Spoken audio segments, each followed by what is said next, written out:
Hi, it's Steve Rhode, your Get Out of Debt guy. If you're listening to this podcast, you probably want to learn more about money, credit, and debt, or you're one of the many good people out there with bad debt and you want it to go away. But stick with me. Together we can make that happen. Either way, I'm here for you, and I believe a better and more financially successful future is ahead. It can be within your grasp.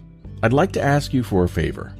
If you find this or any of my podcasts helpful, please take a moment and leave a review on the podcast platform you're listening on. Your feedback and opinion matter to me, and if I've done a good job, your review helps others to find the podcast as well. And while you're there leaving your review, don't forget to subscribe to the show so that you can be notified when the next episode comes out. Last piece of housekeeping. If you have a question or comment you'd like to hear on an upcoming podcast, you can leave me a voice message at getoutofdebt.org/message. Or leave me a question for me to answer on my website by going to getoutofdebt.org/question. Thank you so much for being a great listener, and I'm sending you a giant virtual hug in return. And now, on with the podcast. Hey, this is Steve Rhode, your Get Out of Debt guy. Vickie sent me a message, and she wanted to know, did we make a mistake going with ClearOne Advantage? I'm going to read to you Vickie's question, and then I would really like to hear what you have to say. If you can go to getoutofdebt.org/message, you can record your answer and we'll investigate them on a future podcast. But for now, Vickie writes, due to poor judgment, I went into business with the wrong people.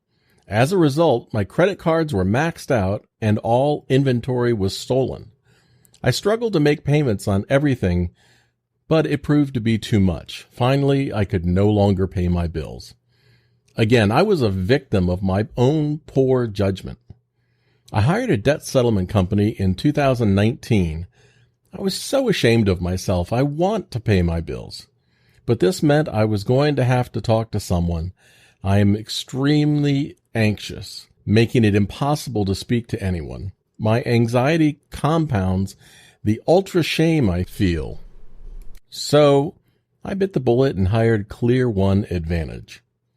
About 6 months into this, I was having doubts, but I stuck with it.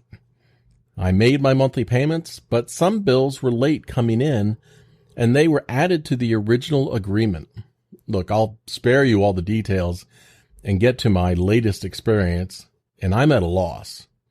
One of these late bills was turned over to a recovery company, and when I failed to make a settlement with them, they turned it over to a law office.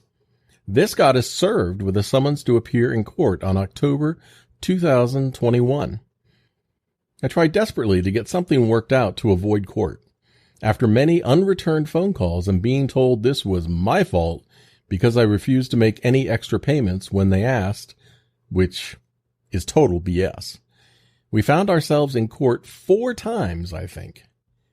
In January, I was told they made a deal with the law office. I would pay $500 down and $125 a month from February to December.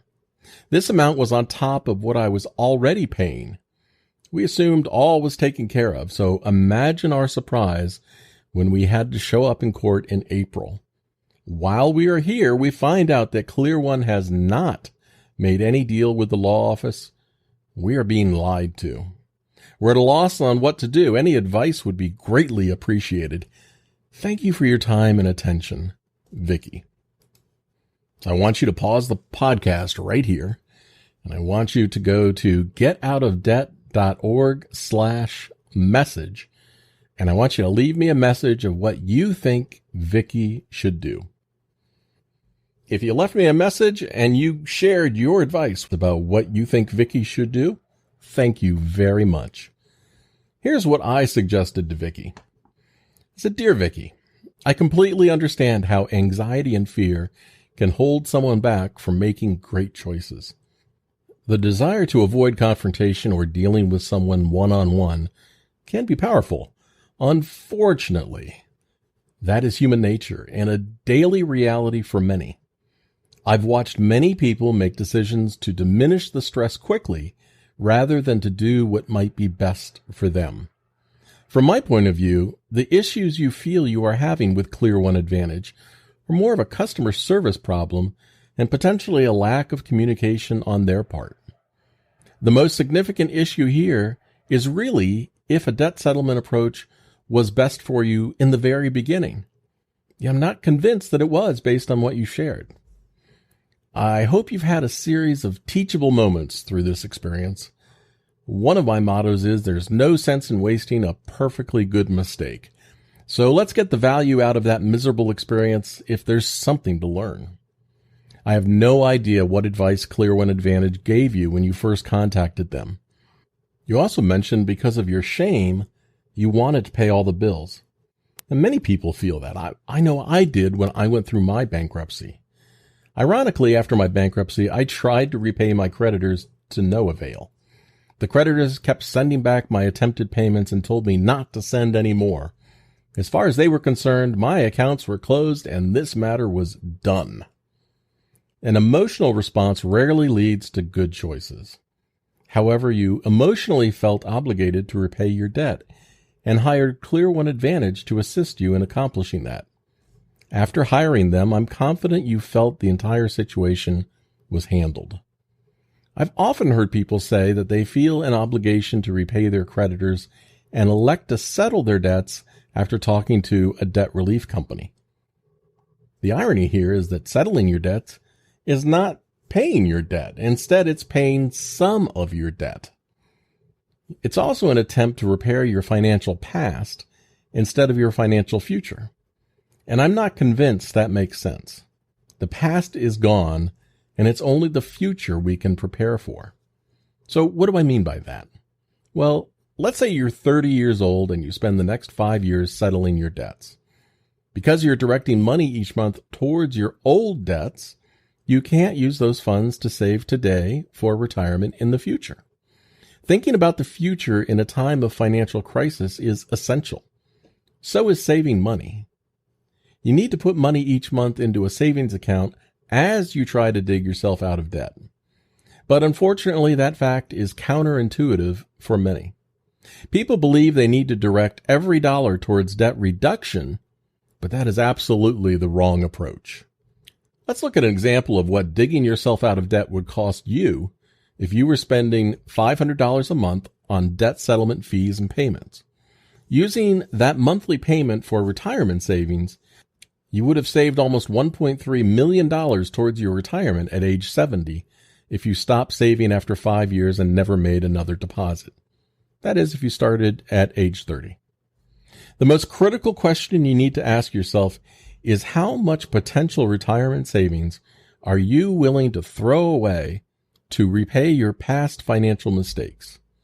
Ask yourself, Vickie, does it make sense to throw away your financial future to try and repair the past? Based on the cost of dealing with your old problem debt, a Chapter 7 bankruptcy is significantly less expensive. For about $2,000, you could legally eliminate your debt in about 90 days. You'd get a fresh start, and you could do better moving forward. Logically, a Chapter 7 bankruptcy makes more sense than an emotional choice of feeling obligated to repay past bad debt with future money when you have even more critical obligations ahead, such as retirement. We have a looming retirement crisis ahead in this country. Social Security alone will not be able to pay for safe housing and proper care at the current level of savings. A critical multiplier of the amount you will have at retirement is time. The longer you invest in earning a return and growing it, you will have more. Conversely, the longer you wait, the less you will have. For example, if you waited to start saving at age 35 instead of 30, you would lose about $500,000 in retirement funds. So if you waited until the end of trying to repay your debt, which normally takes about 5 years, you would be throwing that money away. Vickie, at this time, you need to evaluate how much debt you have left to settle, and if you don't have much longer, then it might make sense to finish what you started. However, I would decide what to do using math and logic and not emotion, fear, or shame. The only person that can create negative feelings about your debt is you. Your creditors certainly don't care, and nobody there is spending time thinking about you. Typically, debt collectors will use the moral obligation argument as a way to manipulate people to pay. When this relationship with ClearOne Advantage started, I feel confident they gave you the necessary information to complete the hiring process. They were interested in selling you their product. They did what was best for them and had no duty to push you to do what might be best for you. If you want to try and correct the perceived poor customer service you feel you've received, then go to my site at getoutofdebt.org and look for a post, How to Get Your Money Back from a Debt Relief Company if you feel like you've been scammed. The process I lay out is a reasonable step-by-step approach to allow the company to correct any errors and meet you in the middle to resolve your unhappiness.